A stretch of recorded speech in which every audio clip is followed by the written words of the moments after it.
नमस्कार साथियों, meditation vibes में आपका स्वागत है।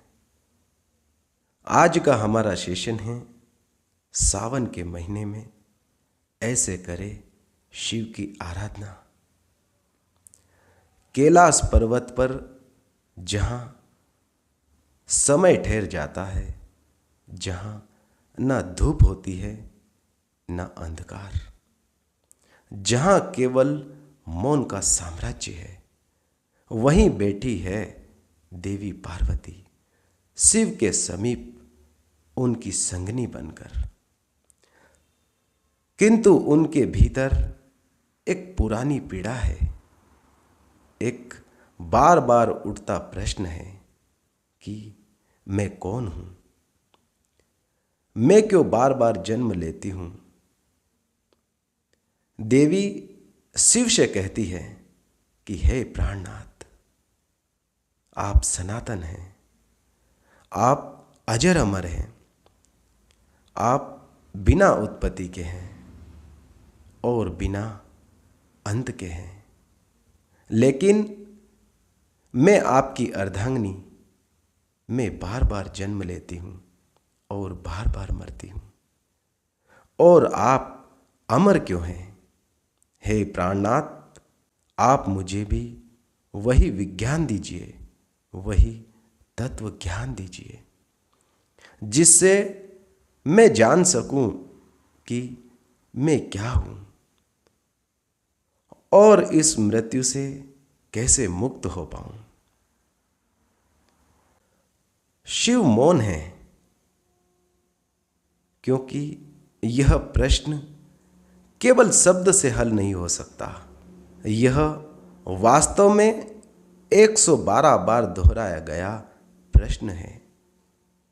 हर बार नई गहराई है, हर बार नई पुकार है। और पार्वती का यह प्रश्न एक साधक की जिज्ञासा है, एक आत्मा की तड़प है। शिव ने आंखें खोली और कहा, हे देवी, तुम्हारा यह प्रश्न तुम्हारा नहीं है, यह समस्त सृष्टि की पुकार है। मृत्यु से भयभीत हर आत्मा का यही प्रश्न है कि आखिर मैं क्यों मरता हूं और परमात्मा अमर क्यों है। यह प्रश्न बड़ा ही रहस्यमय है और इसका उत्तर केवल मौन में नहीं, अनुभव में है। शिव कहते हैं कि हे देवी, मैं तुम्हें वह मार्ग दूंगा जो किसी वेद में नहीं है, जो किसी शास्त्र में नहीं है, जो किसी पुराण में नहीं है, जो किसी भी किताब में नहीं है, केवल तुम्हारे ही भीतर छुपा है।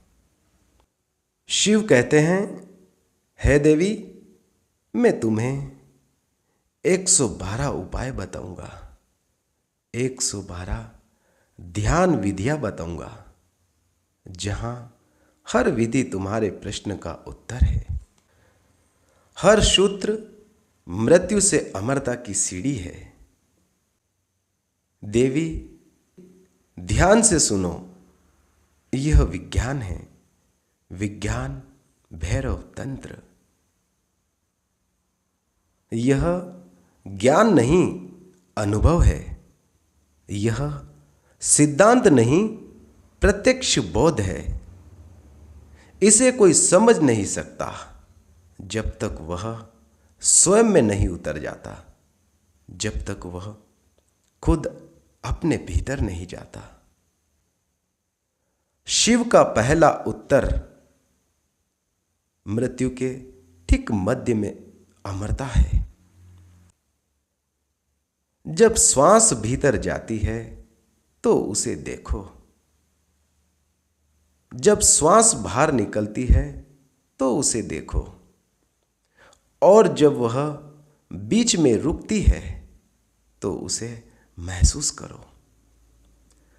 उस शून्य को सुनो, उसे अनुभव करो।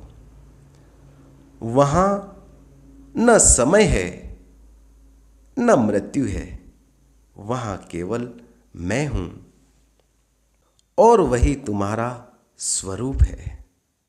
देवी बड़े ही आश्चर्य से पूछती है कि हे प्राणनाथ, क्या इतना ही उपाय है अमरता का?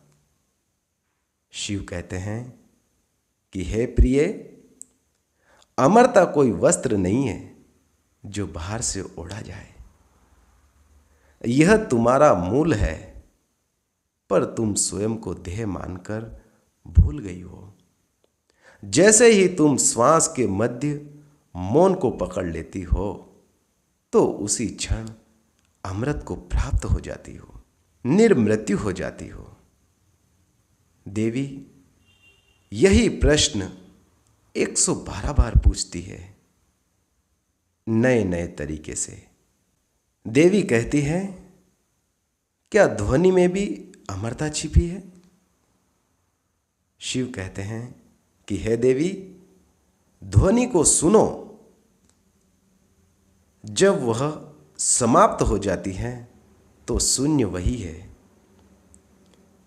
देवी फिर पूछती है, क्या दृष्टि में भी अमरता है? शिव कहते हैं कि हे देवी, जब तुम किसी वस्तु को पूर्णतया से देखती हो तो वही अमृतत्व है। देवी का तीसरा प्रश्न, क्या संवेदनाओं में? शिव कहते हैं कि हे प्रिय, जब सुख दुख में केवल साक्षी बनो तो तुम शरीर नहीं, और जो शरीर नहीं वह न मरता है। देवी ने फिर पूछा कि क्या भय में भी कोई द्वार है? शिव ने कहा, हाँ देवी, भय जब आता है तो मन रुक जाता है और उसी रुकाव में ध्यान जन्म लेता है। देवी ने पूछा कि क्या तृप्ति में? शिव ने कहा, हाँ, चरम तृप्ति के क्षण में काम भी विचार रहित हो जाता है और वहां आत्मा झलकती है। देवी ने फिर पूछा कि क्या मौन में? शिव ने कहा कि हे देवी, मौन स्वयं अमरता है, क्योंकि शब्दों की मृत्यु के बाद ही सत्य प्रकट होता है।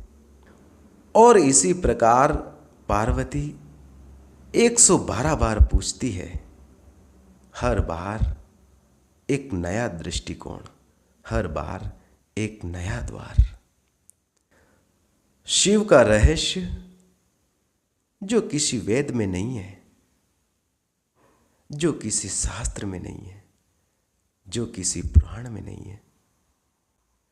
शिव ने कहा कि हे देवी, यह जो देह है यह मिटेगी, यह जो मन है यह भी बदलता रहेगा, पर तुम वह नहीं हो। तुम वह हो जो सबके पीछे मौन में देख रही हो, वह जो देखती है पर दिखाई नहीं देती, वही अहम ब्रह्मास्मि है। शिव अमर है क्योंकि वे स्वयं को जानते हैं। पार्वती मृत्यु को भोगती है क्योंकि वे स्वयं को देह समझती रहती है। ज्ञान नहीं, दृष्टा की अनुभूति ही मृत्यु का अंत है। देह की पहचान ही मृत्यु है, दृष्टि की पहचान ही शिव है। शिव कहते हैं कि हे देवी, यह जो 112 उपाय मैंने बताए हैं वे कोई कर्म कांड नहीं है। ये आत्मा को आत्मा से जोड़ने के द्वार है। जो कोई एक विधि भी पूर्ण समर्पण से कर ले, वह जन्म और मृत्यु से मुक्त हो जाता है। वह शिवत्व को उपलब्ध हो जाता है, वह चैतन्य हो जाता है। अब पार्वती मौन हो जाती हैं। अब पार्वती पूछती नहीं है, अब वो अनुभव करती है। उसकी सांसें शांत है। वो श्वास के मध्य उस मौन में लीन हो गई, जहां न प्रश्न है न उत्तर है, केवल शिवत्व है, मौन है, शून्य है। साथियों, आज का सेशन आपने बड़े ही ध्यानपूर्वक सुना, उसके लिए आपका बहुत बहुत धन्यवाद। अगर ये शिव साधना आपको सत्य की ओर ले गई हो, जहां शिव ने पार्वती को असल साधना बताई और उसी साधना को आप भी करके खुद को जानना चाहते हो, तो इसे जरूर अपनाएं और अपने मित्रों को भी जरूर साझा करें, ताकि पाखंड भ्रम से मुक्त होकर असल ध्यान साधना से वे भी अपना जीवन सफल कर पाए। साथियों, मिलते हैं एक और नए अद्भुत ध्यान साधना के साथ। तब तक के लिए आप अपना बहुत ही ख्याल रखिएगा। धन्यवाद।